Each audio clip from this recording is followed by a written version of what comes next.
দেশের পর বিদেশের সিনেমা হলে ঝড় তুলেছে সাকিব খানের বরবাদ সিনেমা।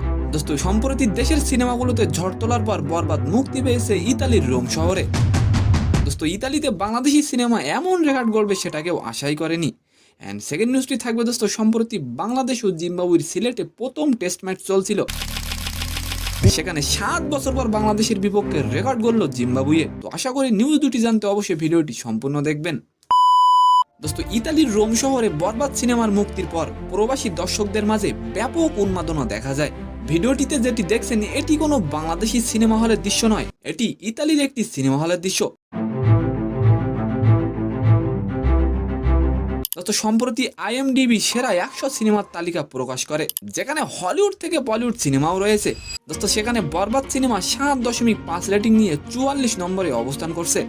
বরবাদ সিনেমা কি বাংলাদেশের সেরা সিনেমা হতে পারবে? অবশ্যই আপনি কমেন্ট করে যাবেন। ইতালির রোমের সিনেমা হলে বরবাদ দেখতে রীতিমতো জনস্রোত তৈরি হয়েছে।